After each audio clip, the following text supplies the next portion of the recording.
We've got some monster flooding going on all around China and Beijing as well that's really being not covered by the mainstream media on a global scale, and it's pretty bad. That video is leaked out of China onto Twitter. It's not supposed to make it out. Why are they hiding flooding? You would think they'd want to get the sympathy of the world on their side. No, because CCP will never send enough rescue teams to rescue all of these people who lived in rural areas where the natural flooding or man-made flooding happens. Since the end of July and early August, the Chinese Communist Party actually reported several severe floodings in China. Hundreds of villages disappeared after the flooding, and the CCP omitted these news and ignored to report the death numbers and the injury situation and the updates on the rescue. What you can saw from Chinese social media is merely about, Olympics medals number and updates from sports game. This is how CCP utilized their propaganda.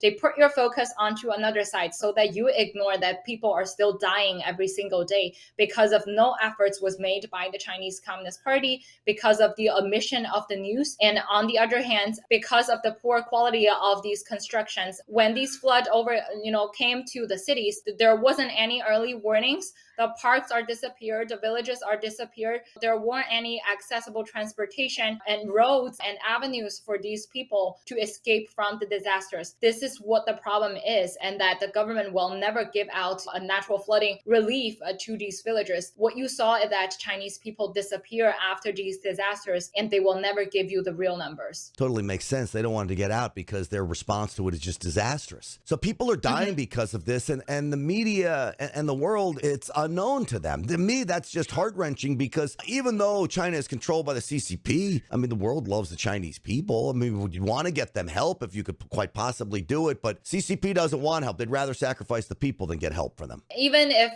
there were grants coming from overseas, the money always come to the CCP first, and only very few of the relief were able to actually reach to the citizens of the Chinese people. If you think how many buildings, how many villages were actually destroyed in these floodings, it took them years and decades to rebuild the city, to reconstruct the villages. And however, because of the omission of the news, Chinese people doesn't even know where to donate to help these Chinese people. Yeah.